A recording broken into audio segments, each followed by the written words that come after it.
Hello everyone, myself Tejasvi Ganesh Mangave, faculty of Kasegaon Education Society's Rajaram Bapu Institute of Technology, Polytechnic Lohgaon, Pune. Today we will see concept regarding the object-oriented programming using C++. Now this is very important subject for MSBT examination purpose. This subject is very useful for C++ programming language.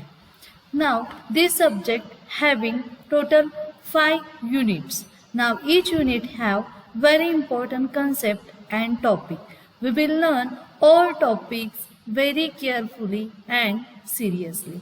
Now first unit, today in this lecture we will learn about the unit number first. So name of unit number first is Principle of Object Oriented Programming Language. Now what is object oriented programming language? Why you have to use this language? What is important? What is application of object oriented programming language? So all these concepts we will see in unit number 4. For your better understanding, I will share some PPTs for your reference. So we will see unit number first, that is Principle of Object Oriented Programming Language.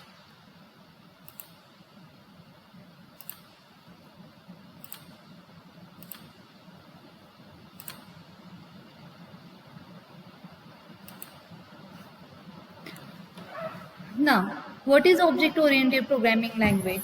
So, in this language, we will see C++ programming code. Now, this unit or this subject having unit code 22316. This subject is the total programming oriented subject. This subject having total number of 5 units. So, unit number first having 14 marks for your MSBT examination.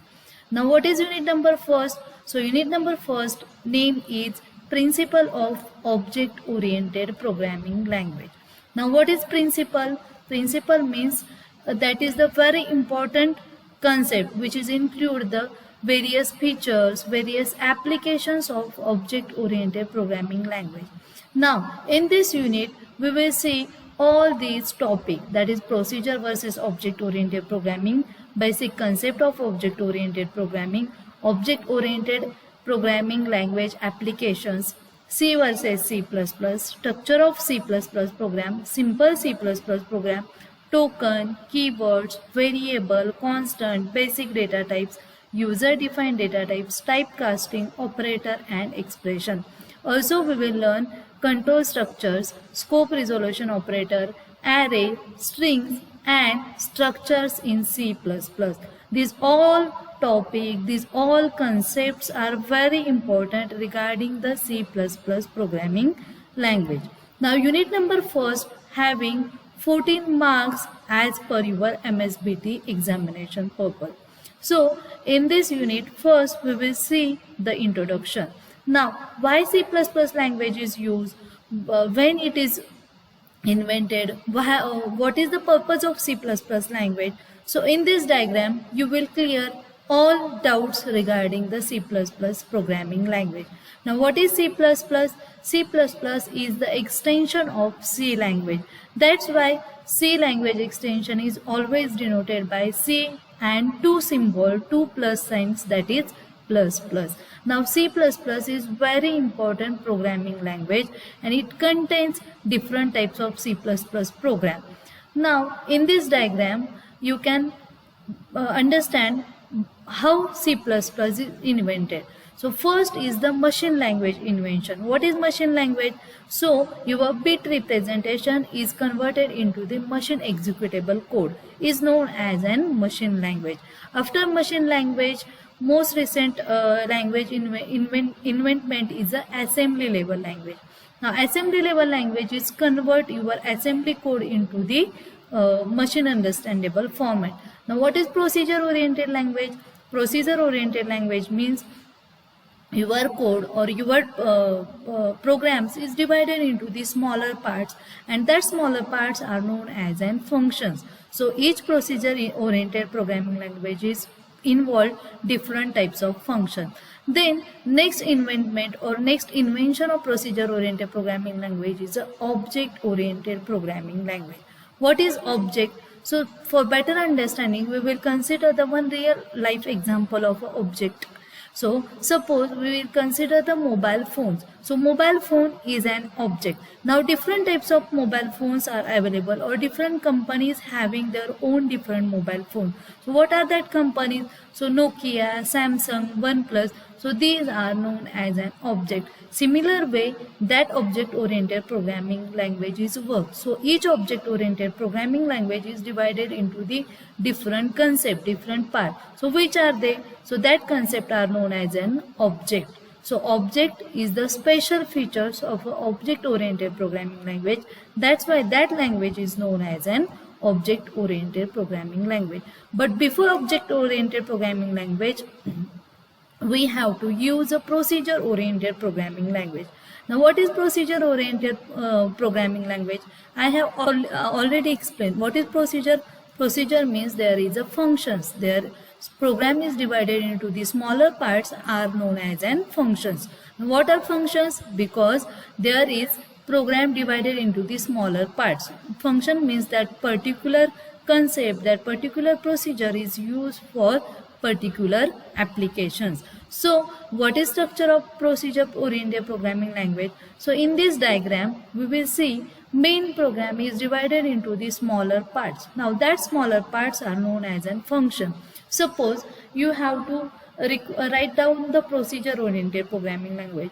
Before that you have to include the main program, and after the main function you have to divide that program into the smaller parts or in the form of functions. So this is the typical structure of a procedure oriented programming. So overcome this procedure oriented programming language, there is requirement of a object oriented programming language. Means program is divided into the smaller parts are known as an object. So for better understanding, we will see first difference between the procedure oriented programming language and object oriented programming language. Now what is procedure? Procedure means program is divided into the smaller parts, and that smaller parts are known as an function, is known as an procedure oriented programming language. Now what is object oriented programming language? Program is divided into the smaller parts are known as an object. So that object is also known as an object oriented programming language. Means whenever you have to write the program, that program is divided into the smaller parts. That smaller parts are known as an object. Now what is second difference? So procedure oriented programming language is always follows the top down approach. What is top down approach? Top down means you have to write the program from top to bottom. But in object oriented programming language, you should follow the bottom up approach. Bottom up approach means from bottom to top. Means whenever you have to write program, follow any syntax, you have to follow the bottom up approach.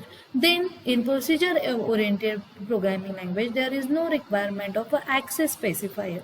But in object oriented programming language, there is requirement of an access specifier. So what is access specifier? So there are different types of access specifier used in object oriented programming language.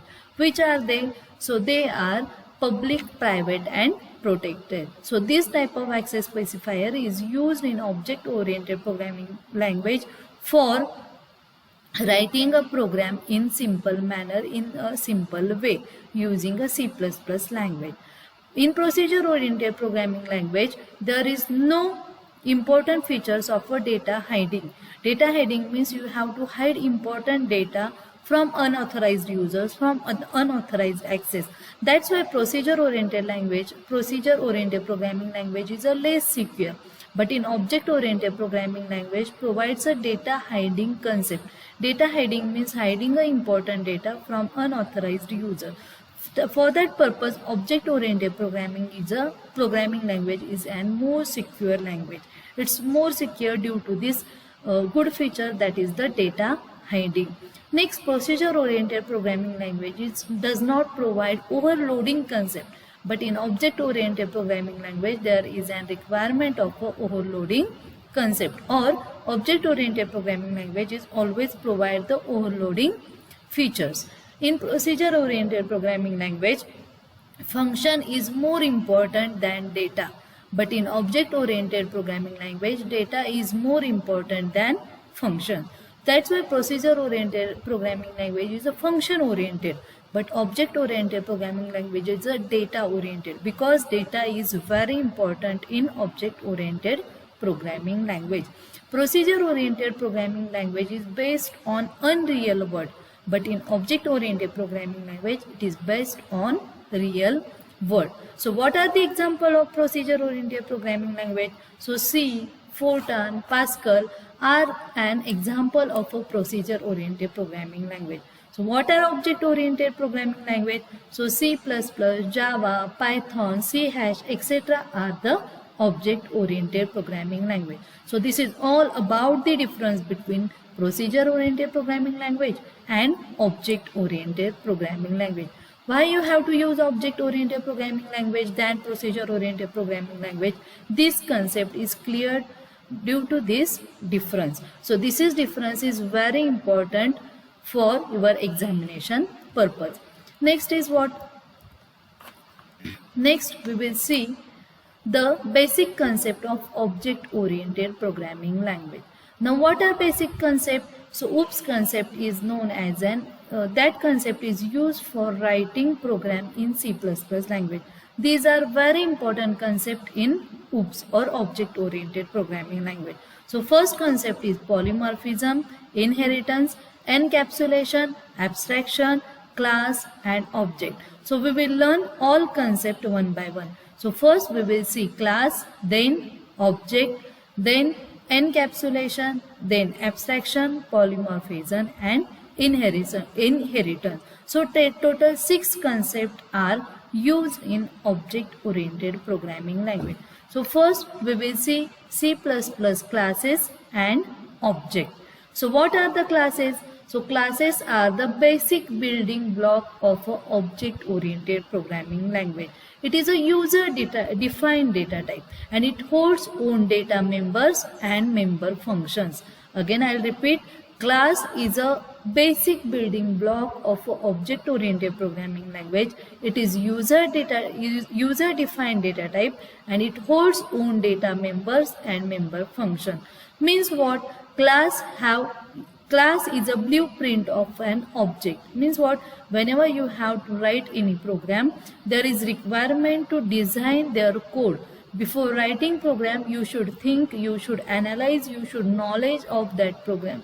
You should think about that program, why you have to write program, what type of program you require, what type of code you require.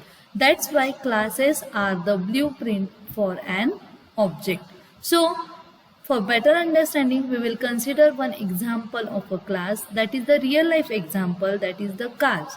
Cars means your four-wheeler car. So you have to use your different types of four-wheeler cars. So which are they? So they are Maruti Suzuki's, Wagoner, then Audi, Alto, etc. cars you are using in daily life.